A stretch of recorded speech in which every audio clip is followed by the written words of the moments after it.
This video is for men over 50 who want to know how to eat without increasing the belly bulge. And we'll talk a little bit about health and tips on how you can eat when you eat out so that you don't ruin your body. So we're going to go to, his name is, let's see, let me go back to the video here, Guga. He is a very popular person who goes to restaurants, and I'm going to start playing his video, and I'm going to interrupt as we go through when he's eating steaks so that you guys can learn from his mistakes. This is the most expensive Gordon Ramsay steak. And this is one of his cheapest meal in Las Vegas. And this is the most famous dish he ever made. Today, I'm going to every single one of Gordon Ramsay's restaurants in Vegas because not all of them are what you think. And one of these was a huge mistake.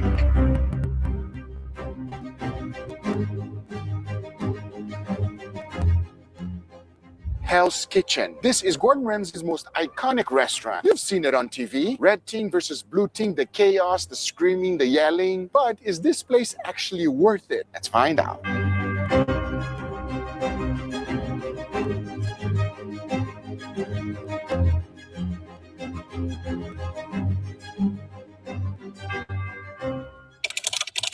Uh-oh, 45-minute wait. That's crazy.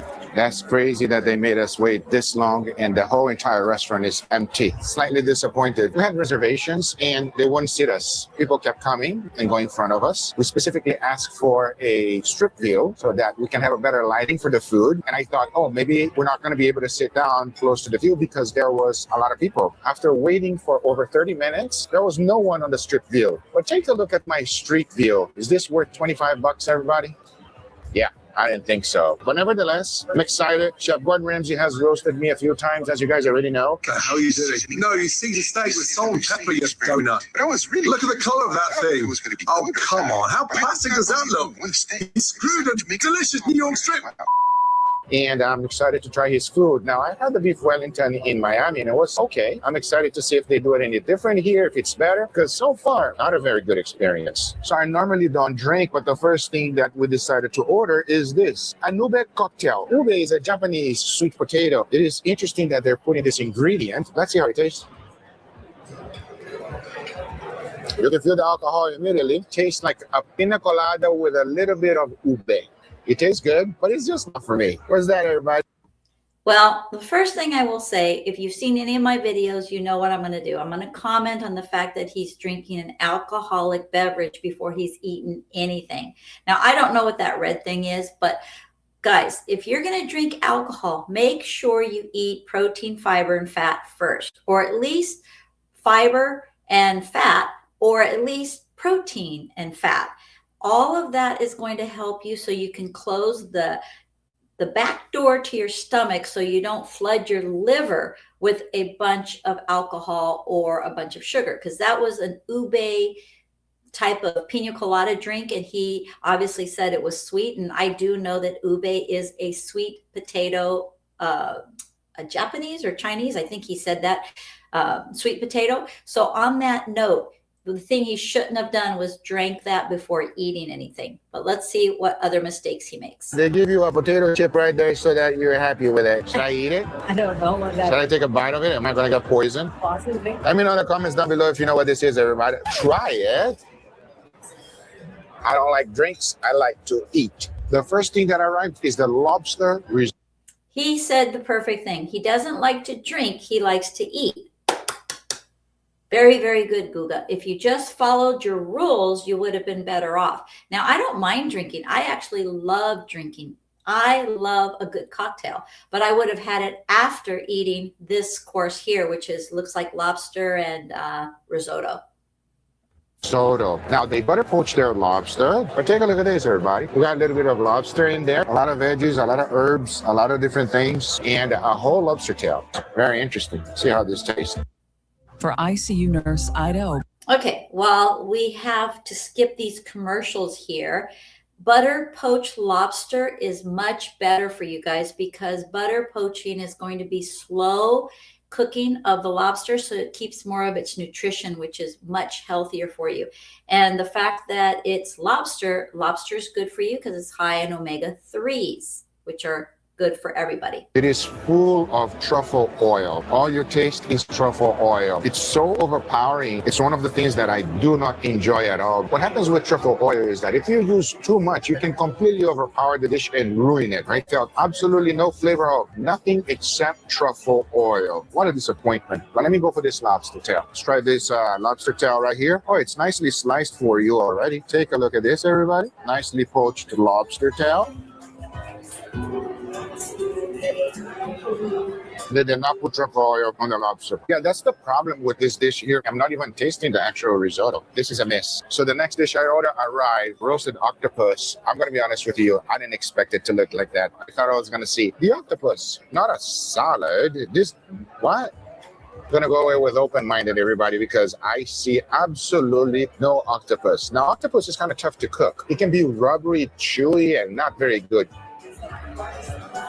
It's not tender. There's so many greens and microgreens that all I taste is the microgreens, but the chewiness of this octopus is really, really tough. But the amount of greens that it has is absolutely insane, everybody. That's all you feel. You even That's sad that he thinks that that's a lot of greens. I haven't seen many of his videos, so I don't know his eating habits, but that's not a lot of greens, Guga. And the fact that it is microgreens, those are really nutritious and easy for you to digest. So I thought that was a nice touch. even feel the flavor of the octopus itself. Overall dish, it feels like you're eating a big salad. Not good.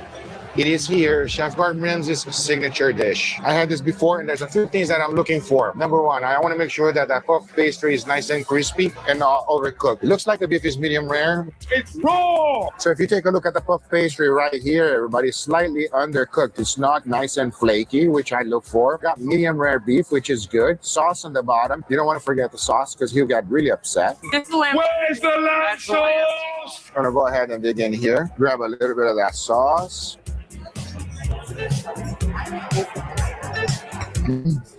I mean, after eating those two appetizers, I'm hungry, you know what I mean? This is I have to comment on how big of a bite he took. Guga, if you would like to digest things better, you need to take smaller bites. For those of you guys out there that are on proton pump inhibitors because you guys have acid reflux or maybe you have a hiatal hernia, taking such a big bite is not a healthy thing to do.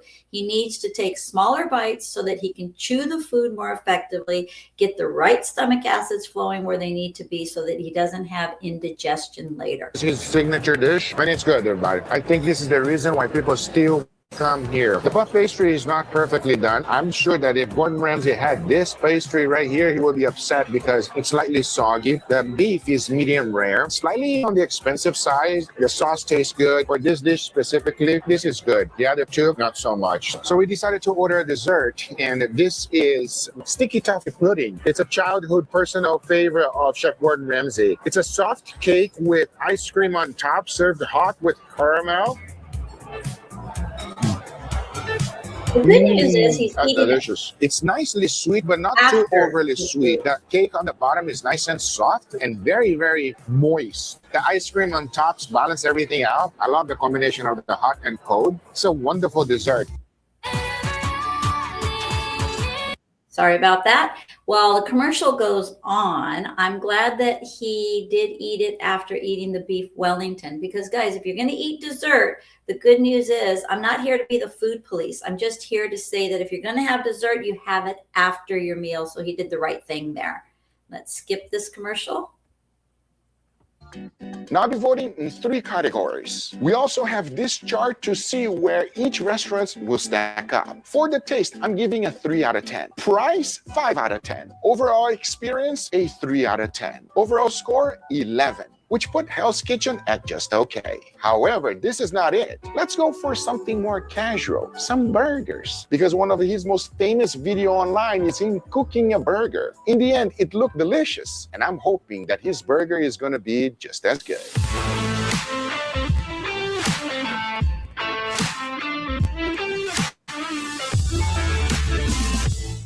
And here we are. We arrived at Gordon Ramsay's burger. I'm excited, everybody. The menu is actually extensive. There's a lot of different burgers for you to choose from. So I decided to order the Lux Royale burger. So it's a Wagyu patty burger, and then on top of that, frog raw. That seems extremely rich, decadent, and I am excited for it. And look what has arrived. My lovely wife decided to go with the French onion burger because she loves French onion. The French onion burger is actually $34. These are not inexpensive burgers, and I'm excited. So let's take a look at this burger right here. I went ahead and open it up and cut it. Then I saw what we got. Oh, take a look at the middle. It's nice, juicy, very interesting. Wow, surprisingly enough, this burger is missing salt. There's no salt at all, but it's such a good flavor. Love the onions, love the creaminess of the cheese, caramelized. I doubt that a $33 or $49 burger would be cooked without enough salt. So I'm wondering about this guy's taste buds. Onions. The burger is not that juicy. I wish it was a little bit juicier, but I know if Chef Gordon Ramsay would have come here and seen this and tasted this, he would have said it, right? Because you got to season as you go. But here's the deal. It comes with a Wagyu, so you have to like dip it, you know? Maybe all the seasoning is actually over here. This is bringing everything that the burger is actually missing. When you dunk it in here and you take a bite, then you get that savoriness, that wonderfulness. This is the Wagyu burger right here. And as soon as I sliced the Wagyu burger, I'll be honest with you, I was expecting a little bit more pinkness, but there was no pinkness whatsoever. You know what? Stick with the French onion soup. It's not only cheaper, but it's also better. As soon as I took my first bite, I got crispiness on the patty that was incredible. However, there was one thing that it was lacking for me, which was salt. Both burgers look absolutely beautiful as soon as they came in. I love that they're not overpowered with a lot of veggies. It's a nice thick patty. Both burger buns looks incredible. Also, visually appealing to look at. One thing I did like when I saw he ate the burger before he ate any of those French fries. And guys, this is a good thing for him to do, not to eat anything deep fried. I don't know if he ended up eating the fries, but if he did, I'm glad he didn't eat them right away or in the beginning. So at least he got himself some protein, fiber, and fat into his stomach before any of those deep fried foods came into play. Okay, the burger joint. For taste, I gotta give a 5 out of 10. Price though is a little bit pricey, but again, it's Vegas, so I'm gonna give a 4 out of 10. But overall experience, a 6 out of 10. Giving a combined overall score of 15 out of 30, which I would say will fit in the category of a solid choice. I was happy, it didn't break the wallet, and I had a good time. But now the reason I went to Vegas to try Gordon Ramsay's steak. Will it be good? Will it be trash? To say that I'm excited is an understatement.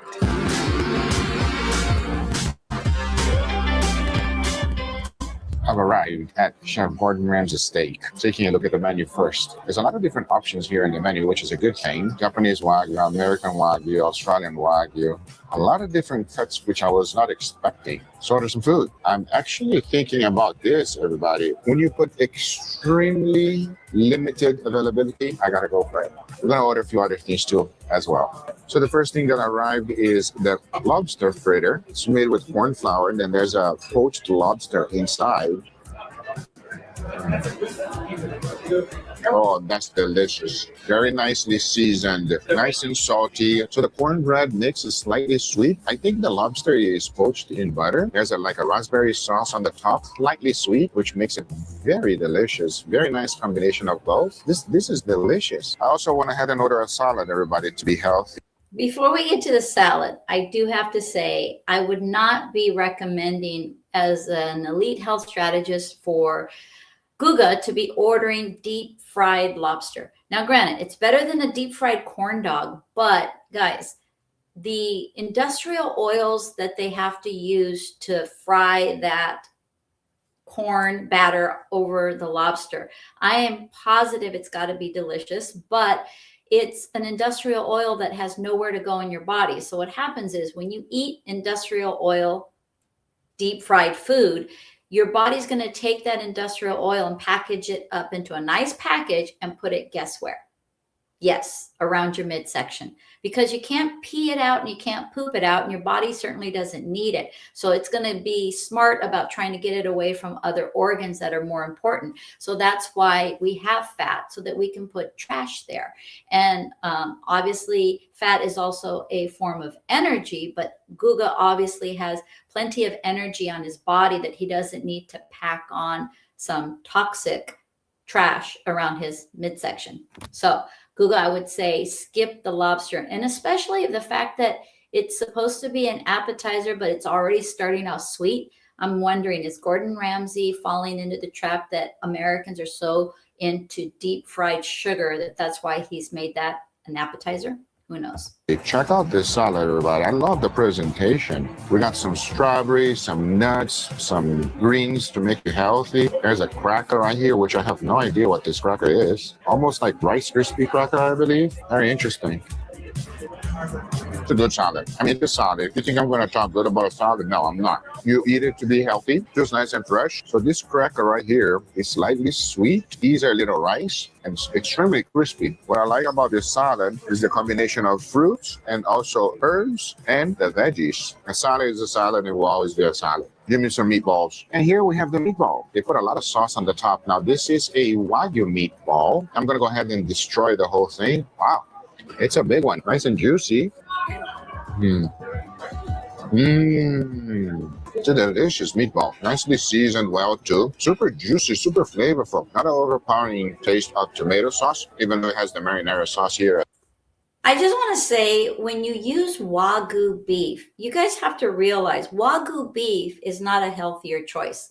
First of all, Wagyu beef is bred and, how should I say, fed so that it will be very fatty. That's where the flavor comes from, because that white marbling, and they get that by feeding the cattle corn, barley, and I think rice. So what they're basically doing is making the cow more fatty with the feed rather than having it grass-fed like it should be. When we have grass-fed beef, it's healthier because the cow or the cattle is eating exactly what it should. It's kind of a waste to spend so much money on ground beef that is Wagyu, because you're making a meatball where you're going to put a lot of spices in it. And you see the marinara sauce there. The flavor is going to come from the marinara and all the spices into a meatball. Why use Wagyu beef? It's overkill. It's actually taking a very expensive meat that's not necessarily needed in a meatball. If you're going to have Wagyu beef, you might as well eat it very simple, just salt and pepper and, seared on both sides to your liking. Hopefully it's a medium or a rare. But on that note, let's see what he thinks of it. As well, very good. Not every meatball is delicious, everybody. People can mess up meatball really, really easy, but this one is actually good. Even though this is a Wagyu meatball, it tastes very nice. It's not too fatty whatsoever. It's nicely balanced. Hats off to the chef. But we got a different appetizer. Check this one out. Now we have a steakhouse bacon, a little bit of mustard seeds on the top, nicely glazed. A generous amount of fat on this bacon right here, everybody. Looks like they also used a little bit of a glaze on the top. Applebee's, all you can eat for just $15.99. Okay, I love the mustard seed on that. Mustard seed's very healthy for you guys. But when it comes to the pork belly, I'm pretty sure Gordon Ramsay's not spending the money on humanely raised pork. If he is, then hats off to him. And I'd say eat up that pork belly because it's probably delicious. But my concern is that our bodies put toxins into fat. So if the pig that this pork belly came from was raised where they give him antibiotics and they give him slop to eat, then you're going to be eating basically those toxins, because the fat is where our bodies store things that we shouldn't be consuming. So on that note, I would say, well, taste the pork belly, but I wouldn't have that as my main dish when it comes to the protein. There's better choices health-wise. Fatty, slightly sweet. This bacon is fire. There's also a sauce. It's like a beef sauce. But this pork belly surprised me on how good it is. So far, has been a very wonderful experience. I'm surprised Gordon Ramsay's making so many things sweet. The lobster pops were sweet. The pork belly was sweet. The salad was sweet. It makes me think that Gordon Ramsay's really leaning into how so many Americans are addicted to sugar. The sugar should come, guys, at the end with your dessert. It shouldn't be all over these appetizers and these various courses. However, in the end of the day, it's all about the steak, and that has arrived right now. And here we have the chef's reserve. Check out this ribeye. So let's dig into this one here. Wet aged in bourbon. If it's medium rare, this is what we got. Nice medium rare. Incredible crust on this steak right here. We're going towards the right direction, everybody. Gonna rub it here in a little bit of this butter. So the problem with aging it in alcohol is that a lot of the times the alcohol will overpower the taste of the beef, making it almost unedible. But if you burn off the alcohol and do it right, then it becomes something magical. Let's see how this tastes. Oh, you can definitely feel the alcohol. Pleasant kick though. That's the thing with these steaks, you know? You don't know exactly what you're eating because it's so unique and so different. It feels like they did burn off the alcohol, so you kind of give it a nice, wonderful taste. A little funkiness that you'll go like, what is this funkiness? This steak is not for everyone, but it is for me. But overall, I actually enjoyed this steak. Steak is nice and juicy. I love the crust. I have a beautiful crust on the steak. Medium rare. Not bad at all. I'm surprised. And here we have the star of the show, the ribeye cap. Go ahead and cut it in the middle. See if we got medium rare. Oh, now we're talking. Look at this, everybody. Look how beautiful this steak looks. Nice, perfectly medium rare. Now, here's where I have to say, at $135 for this ribeye cap coming from Wagyu beef, I think, again, it's overkill because the ribeye cap is always going to be already well marbled naturally from a grass-fed cow. And a grass-fed cow would be less expensive than the Wagyu rib cap cow.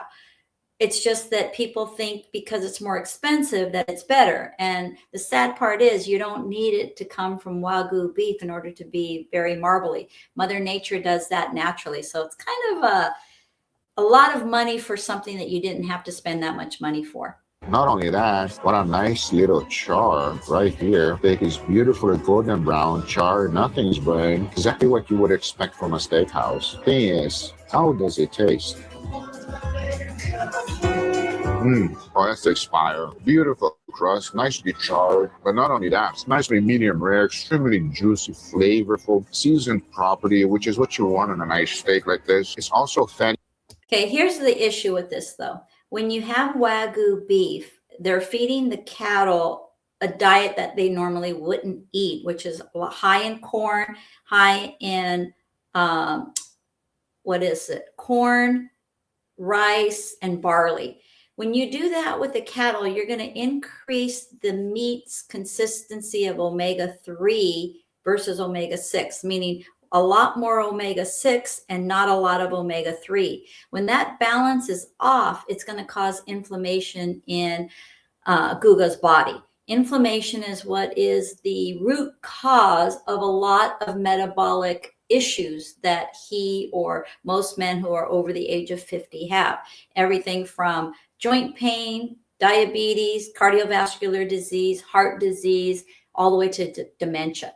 So the idea here to spend all this money on beef that's been altered for flavor, but yet they don't realize they're increasing the inflammatory issue on the inside of his body. It's kind of a sad state of affairs. I would have had him better off just having a grass-fed ribeye cap, and he would have been much healthier. And meat is very, very good for us. But when it comes from cattle that are raised the way Mother Nature intended, which means eating grass, not corn. Enough. You don't need to go Japanese Wagyu with something like this. Very delicious, very flavorful. I like it. But the question is it worth the price? Because this is more expensive than anywhere else we've been today. So, Gordon Ramsay's Steakhouse, I finally tried it. First, we got to talk about those lobster fritters. I just got one word.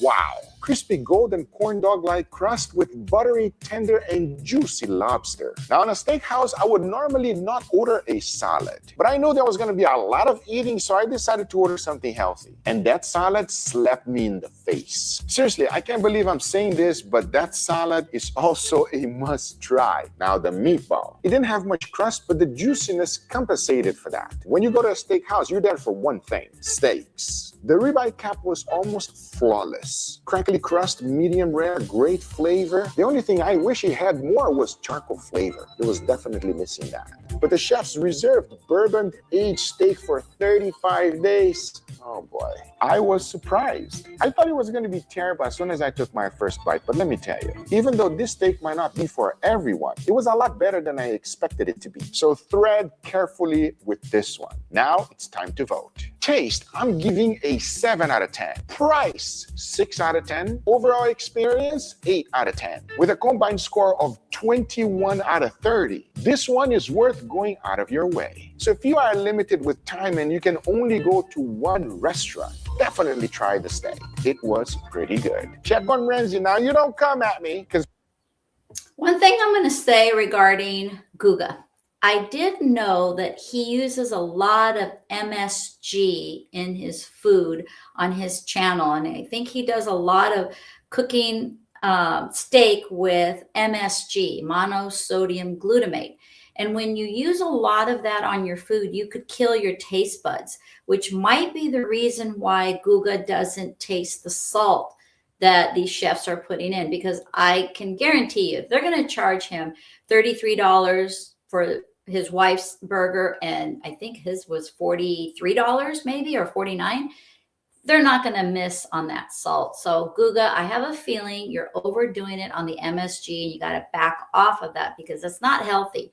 And for those of you who have migraines, it can actually create a trigger for a migraine. So be very careful with that. Or for those of you who have joint pain, MSG can create more inflammation of the joints. So I hope you guys learned something. Click back to this channel or subscribe so you don't miss my next video. We're going to continue surveying and observing people in the wild as they eat so that you can learn how you can eat better without having to diet, so that you can get rid of the belly bulge and reverse metabolic issues. That's the best I can say without getting taken off this platform.